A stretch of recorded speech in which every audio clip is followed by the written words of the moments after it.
8:04 ya. Nos indica producción que la ministra Fabiola Muñoz está ya conectada con nosotros como vocera también del gobierno para hablar de diversos temas, lo referido a la reactivación económica que genera tanta expectativa. ¿Cómo está, ministra Muñoz? Gracias por acompañarnos. Muy buenos días, muchas gracias a ustedes por la oportunidad, como siempre. Háblenos, por favor, de la expectativa. Hemos estado hablando con una exministra de Salud, Patricia García, que nos decía, sin triunfalismos hay que ver las cifras que se nos presentan en función a tendencia, porque eso nos permite hablar en proyección. ¿Cómo nos estamos proyectando en estos más de 80 días de la emergencia nacional, ministra? Bueno, efectivamente, nosotros, como ya lo había dicho el presidente de la República hace unas semanas atrás, estamos en un momento de la pandemia, si nosotros miramos a nivel nacional, de lo que se ha llamado este tema de la meseta, ¿no? O sea, y es bien importante que la gente entienda de que esto no es un pico que uno alcanza y después empieza a bajar directamente. O sea, justamente se llama meseta porque es una explanada a la que uno llega. O sea, el nivel de contagios se sigue evidenciando porque seguimos haciendo pruebas rápidas, ¿no? Y lamentablemente las personas fallecidas también se han mantenido durante un tiempo, pero si uno mira el caso ya a nivel región por región, lo que va a encontrar es que, por ejemplo, en el caso de Iquitos, ¿no?, que ha alcanzado hace unas semanas atrás justamente el pico más alto y de ahí la meseta, hoy día ha bajado enormemente los indicadores de fallecimientos, por ejemplo, ¿no? Y si analizamos región por región, vamos a ir viendo que en cada región la pandemia se comporta de una manera distinta. Hay regiones que han alcanzado este punto más alto y después han ido manteniéndose y luego han empezado a bajar. Hay regiones que todavía se mantienen muy abajito, ¿no?, y esperamos que no suban. Hay medidas de contención que se ha hecho, cercos epidemiológicos. Hay medidas de control de fronteras, por ejemplo, entre una región y la otra. Hay una serie de disposiciones que se han dado y lo que estamos viendo es que poco a poco como país también la gente, y ahí un agradecimiento muy especial a las personas que toman en consideración todas las recomendaciones del Estado y las acatan, porque sabemos que no es fácil. Sabemos que no es fácil la situación que estamos viviendo, sabemos que pedimos un esfuerzo muy grande de las personas, pero queremos agradecer y reconocer a todas aquellas personas que de verdad se han quedado en sus casas, cumplen con las medidas, salen lo indispensable, y aquellos que inclusive, teniendo que salir porque tienen que regresar a trabajar, por ejemplo, o porque tienen que trabajar en actividades esenciales, siguen cumpliendo las medidas del aislamiento social, del distanciamiento social, fundamentalmente cuando salen, las medidas de utilizar bien la mascarilla. Entonces todo eso hace un conjunto de cosas que nos dice que estamos avanzando y enfrentando adecuadamente la pandemia, ¿no? Ministra, muy buenos días. Justamente en base a esta realidad heterogénea que es la que vivimos en nuestro país, es que se han suspendido también el regreso de las personas originarias de a sus regiones, ¿no? ¿Esto hasta cuándo va a estar suspendido o ya hasta el fin de la cuarentena, al menos que es el 30 de junio? ¿A cuánto se han podido trasladar hasta el mes de junio? Y en algunas regiones, por ejemplo en Cajamarca, habían puesto como un semáforo rojo para que sean 3 veces por semana que se permitía el ingreso de estos retornantes bajo un estricto control. En verdad, llamar y felicitar a algunas regiones que han manejado excelentemente este proceso en torno de las personas a su ciudad de origen, ¿no? A ver, el traslado de personas a las regiones no está paralizado para todas las regiones. Lo que hizo el Ministerio de Salud hace unas semanas atrás fue sacar una alerta epidemiológica sobre 4 regiones del país: la región de Tumbes, Piura, Lambayeque y Loreto, ¿no? En esos 4 casos se dio esta restricción de ingreso, básicamente también por las condiciones de la pandemia en ese momento y en esos lugares. Como nosotros decimos, todo esto es muy dinámico, ¿no? En todas las otras regiones se han seguido haciendo los traslados humanitarios coordinado el gobierno regional con el INDECI y la presidencia del Consejo de Ministros. Pero en estas 4 regiones teníamos esta restricción. De hecho, ya la semana pasada, a finales de la semana pasada, como nosotros analizamos las cifras de la pandemia región por región, se vio que habían cambiado las condiciones justamente de Loreto, ¿no?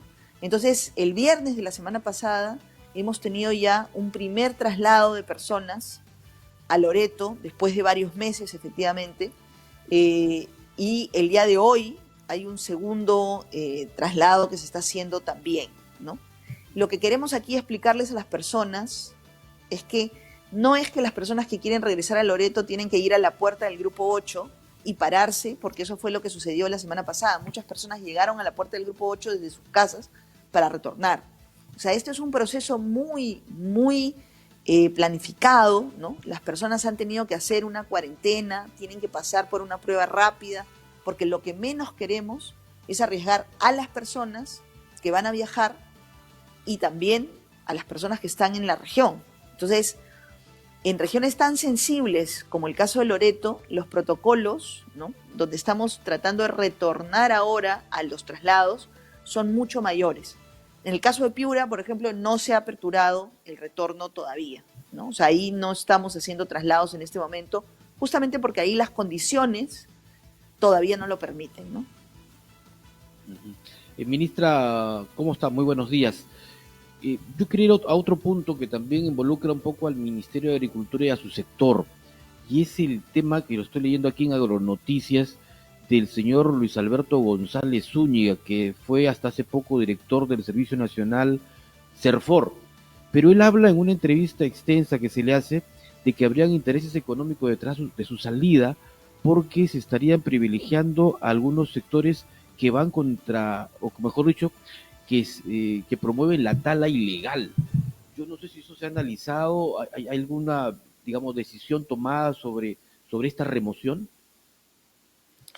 A ver, se espera, el viernes se ha convocado a consejo directivo de la institución, ¿no?, del Serfor, que lo preside el Ministerio de Agricultura. Nosotros como Ministerio de Ambiente somos parte del consejo directivo. Correcto. Y ahí entiendo que el Ministerio de Agricultura hará todas las explicaciones del caso. Lo que yo sí quiero manifestar es que en este gobierno nosotros no tenemos ningún aval ni a la tala ilegal, ni a la minería ilegal, ni a ninguna de las actividades económicas ilegales. O sea, para nosotros más bien el luchar contra la corrupción implica justamente tener una posición frontal contra todo lo que signifiquen intereses oscuros de las actividades ilegales.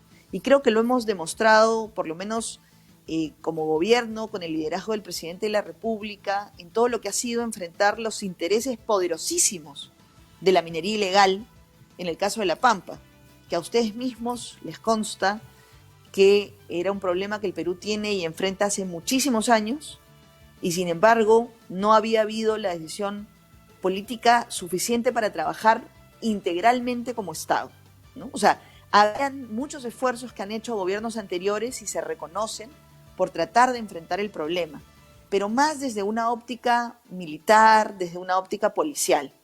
Para enfrentar un problema tan complejo como es una actividad ilegal, no basta simplemente la represión. Se tiene que hacer una estrategia de trabajo integral, de enfrentamiento integral de la problemática. Y esa decisión política para que todo el Estado en su conjunto camine para enfrentar la minería ilegal, la hemos tenido nosotros como gobierno. Entonces yo sí quiero negar categóricamente que cualquier decisión tenga detrás intereses oscuros de las actividades ilegales o no. Y todos sí estamos esperando la sesión de consejo directivo que se dará el día viernes, ¿no? Muy bien, ministra. Mientras esperan, además, esas respuestas, usted hablaba de un tema fundamental, la corrupción. Lamentable porque más de 600 casos ya de corrupción se están por lo menos investigando en distintos sectores. Si hablamos incluso desde la Policía Nacional, en comisarías hay una intervención, la propia Contraloría que en algún momento estuvo cuestionada. Hay algunas propuestas que llegan desde el Congreso de la República que incluso señalan quienes cometan actos de corrupción en medio de esta pandemia deberían ser condenados con cadena perpetua. Las propuestas pueden ser muchas, pero ¿qué estrategias directas, qué sanciones se proponen desde el Ejecutivo? Porque los casos parecen cada vez más escandalosos.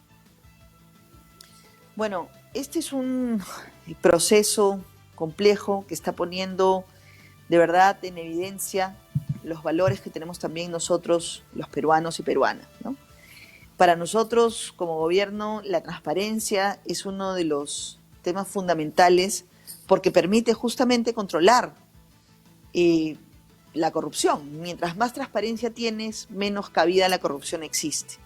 Entonces, el transparentar la información es uno de los temas que nos ayuda a prevenir los casos de corrupción.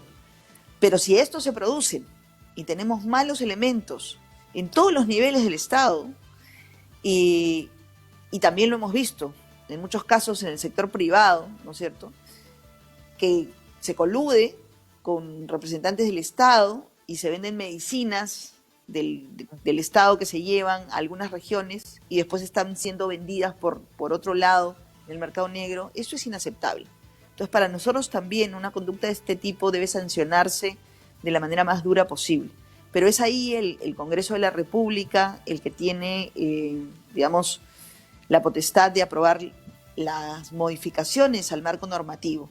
De hecho, el Ministerio de Justicia está en coordinaciones permanentes con el Poder Legislativo.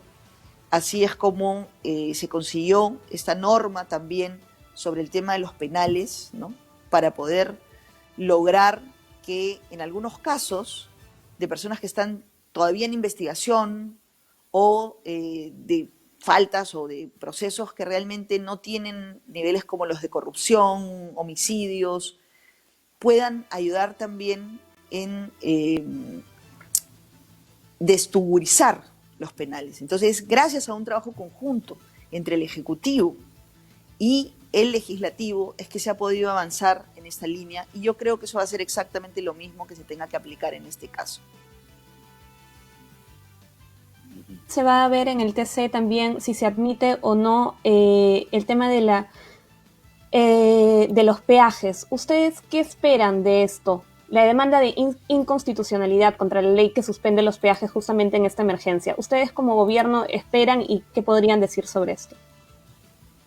A ver, nosotros hemos mantenido desde el principio una conducta que va con la línea del gobierno desde siempre, ¿no?, que es el tema del diálogo.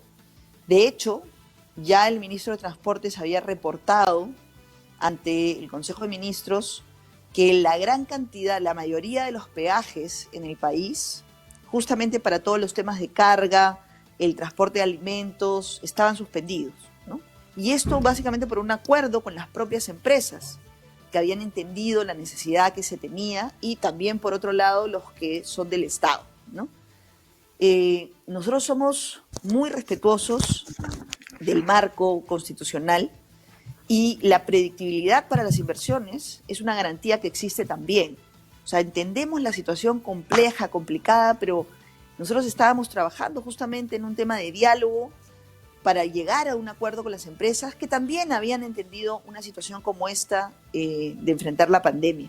Lamentablemente, el Congreso de la República aprobó una norma con la que nosotros efectivamente no estamos de acuerdo y por eso, siguiendo el procedimiento legal, ¿no?, el procedimiento establecido y respetuosos de las competencias, hemos utilizado el mecanismo que corresponde, que es acudir al Tribunal Constitucional, y nosotros esperamos que con los argumentos legales y técnicos que hemos esgrimido, el Tribunal Constitucional pueda pronunciarse y darnos la razón, porque esta decisión no solamente afecta el tema de los peajes, esta decisión afecta toda la reputación que tenemos como país sobre la predictibilidad de las inversiones.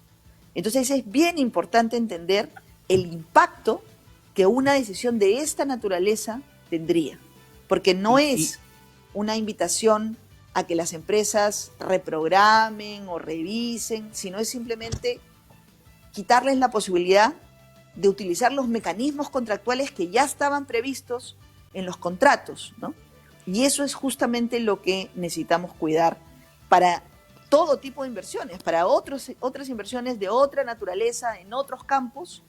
Este sería un precedente muy, muy riesgoso, muy complicado, ¿no? Ministra, ¿y el ascenso automático en el escalafón de médicos y personal paramédico en salud y en el Ministerio de Salud también tiene muchas observaciones. La propia presidenta de Salud ha dicho que esto va a costar cerca de 11.000 millones aproximadamente, y que los más afectados van a ser justamente quienes se atienden en este seguro. Hay también la mirada puesta sobre ese proyecto aprobado la semana pasada en el Parlamento.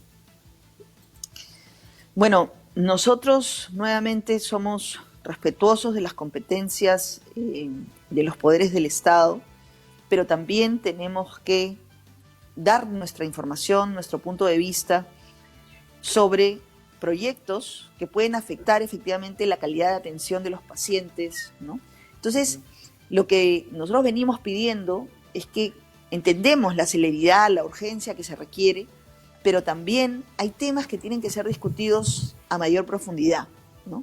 Hay ciertas decisiones que pueden impactar directamente en la vida de las personas. El caso anterior que conversábamos impacta en las inversiones, en la predictibilidad, pero hay casos que pueden impactar en la vida de las personas. Y esos casos son los que más seriamente tendríamos que tomar en consideración. Por esa razón, lo que nosotros hacemos es evaluar ese tipo de decisiones y también de manera muy concienzuda, de manera muy técnica y legal, por supuesto, analizar las medidas que correspondan, ¿no? De acuerdo, ministra. Correcto. Bueno, la última de mi parte respecto a los próximos anuncios. Se estaba hablando de incluso que la inmovilización de los domingos, de alguna forma, eliminarla, que nuevamente el círculo de las personas, la circulación de las personas se retome incluso este día. ¿Eso culminará el 30 de junio o se va a anunciar, quizás se anticipa la decisión? Miren, nosotros todos los días estamos analizando la información que el Ministerio de Salud va procesando con respecto a la pandemia, ¿no? Y en función de la información, principalmente acerca de cómo evoluciona la enfermedad, es que hacemos un análisis más integral, porque por supuesto hay otros factores también, y vamos tomando las decisiones.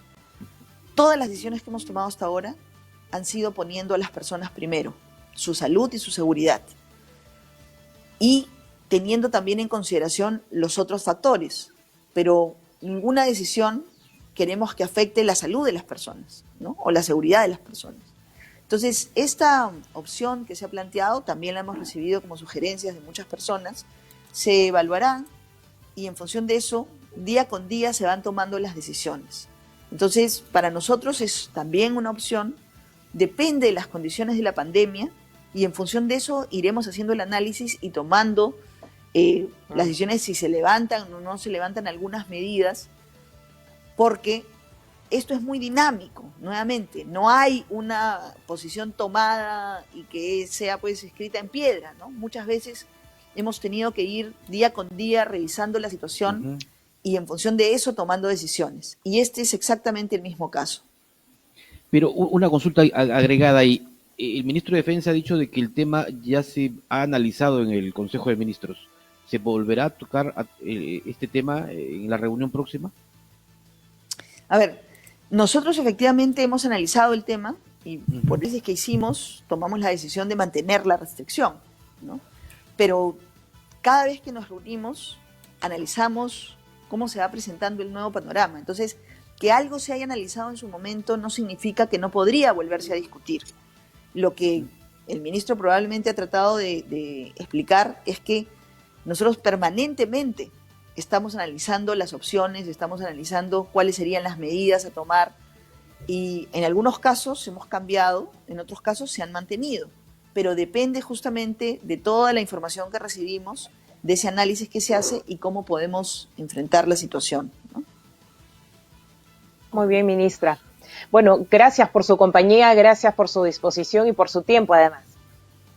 Gracias a ustedes por la oportunidad y recordemos que juntos tenemos una mejor oportunidad de enfrentar esta pandemia. Mantengamos el uso de las mascarillas, el distanciamiento social, es muy, muy importante. Nadie me obliga a aglomerarme.